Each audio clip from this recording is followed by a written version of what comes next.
Welcome back. Now in this video, we're going to be talking about download page links.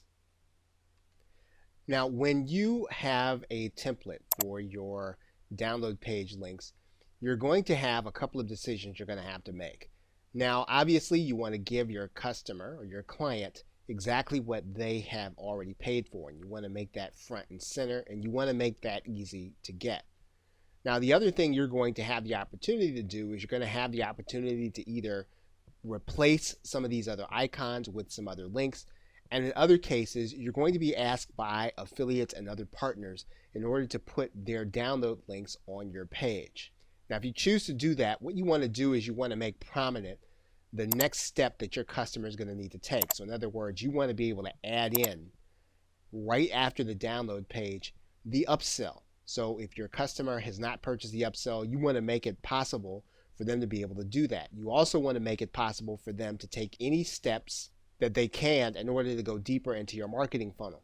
Now this is not to cheat your affiliates, but if you're going to have a leak, you want to make sure that you have spoken to your customers as close to the download page as you can, and then if you're going to give up this real estate to someone else and it's going to leak out of your funnel, it needs to be a significant business relationship, or it needs to be something that you feel is just absolutely necessary either to get the affiliate to promote or to maintain a decent relationship.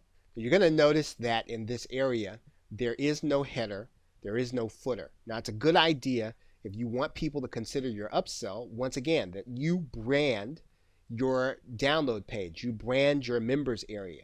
You want to make sure that where you have the opportunity to place images of what's going to be in your upsell, that you do that, that you put your header in these areas that you have the opportunity to do. Again, what you're trying to do is to maintain continuity and consistency. The most important thing about your download page is that you keep your download page as focused as you can, at least after the first download, to the next stage in the funnel. So if your client has not yet purchased the upsell, you want to give them an offer to purchase an upsell in this area with an image. Now in some cases what you may want to do is you may want to offer your client the opportunity to become part of your email marketing list. Now you may ask, why would you ask for a name and email address if you've already done that in the purchase process? Well, in some cases what you're going to find is that people will use their PayPal address, and that's not going to be the best email address for them to receive your mailings, to receive updates about the product, and any marketing that you're going to be doing. So you want to ask them for their best name and email address. Now you're probably going to have to give them some incentive to become part of your email marketing list. When you do this, please don't hold them from the product. Make sure that they get their download on this page. Give them some additional incentive, some kind of surprise offer that they're going to get if they opt in when they put their name and email address in, because you want to get their best name and email address in.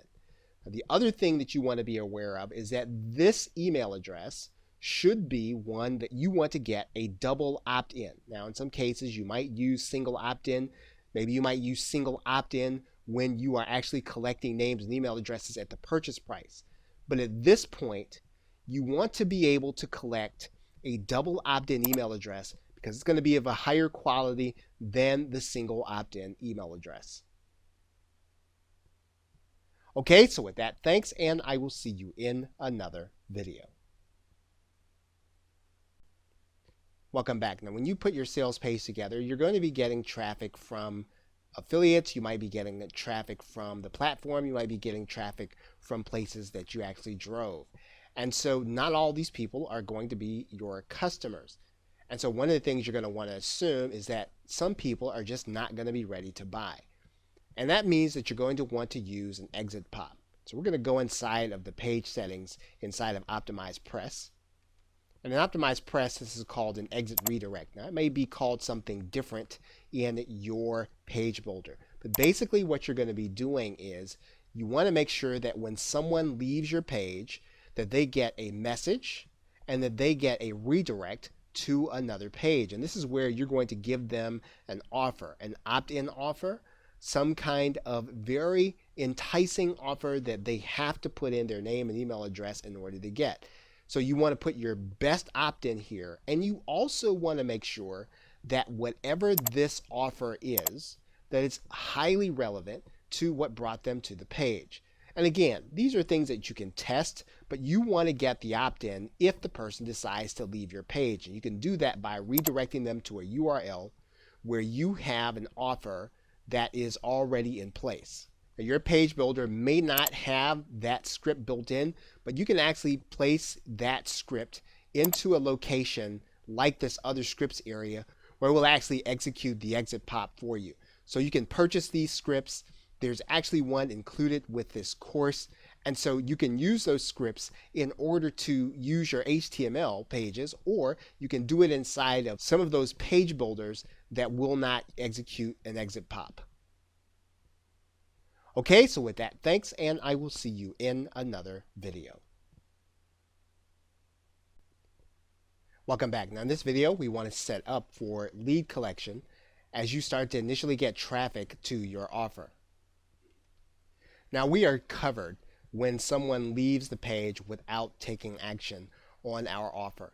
However, there are going to be times when someone may not get to that point, and we want to be able to collect names and email addresses even before they get to the exit pop. And we can do this inside of most autoresponders. And so in this particular case, what we would do once we have created our list is we're going to just take a look and edit this particular form. And what you're going to notice is that the form gives us some options. Now, the first option that we need to discuss is that the download file URL, well, you don't necessarily want to give the download right away. Once again, you want the person to opt in order to get the file. You want them to go ahead and become part of your list. And so you want to give them a thank you page, not a download URL at this point. Now, let's take a look at some of the other settings.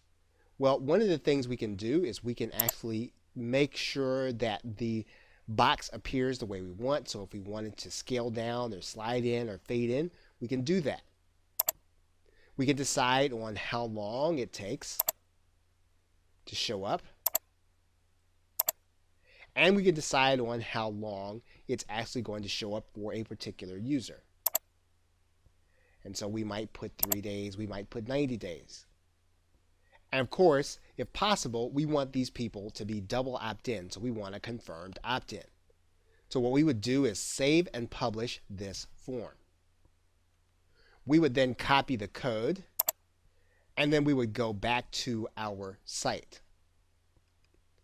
We would then inject the code into a place where our scripts are going to be held. And then we're going to save it into our page builder. Now, every page builder is going to be different. Every autoresponder is going to be different, but you are going to have to get a code. You are going to have to put it either in the header or footer area of your page builder and then save. And what happens is when the visitor actually comes to the page, this form will eventually show up according to the delay. And so we get the opportunity to collect names and email addresses even before they consider the offer. Now, again, this is something that you're going to want to test. You want to make sure that this does not affect your conversions and that this does not necessarily anger your affiliates, that you would just be collecting leads when they're actually sending traffic in order to make money with your offer. This isn't a hard and fast rule that you must have a popover, but it is a way for you to tighten up your funnel, collect more of the leads, and keep them inside of your marketing funnel. Okay, so with that, thanks, and I will see you in another video. Welcome back. In this video, we're going to talk briefly about your upsell PayPal buttons. And you've probably been through the process where you have gone to PayPal, you've created a new button, you've set your price, and you've created your product. And then comes to where you need to decide on where you're going to send the buyer once they've actually been through the process. Now, if you have upsells, you want to make sure that when the customer finishes their checkout, that their upsell link goes in this box.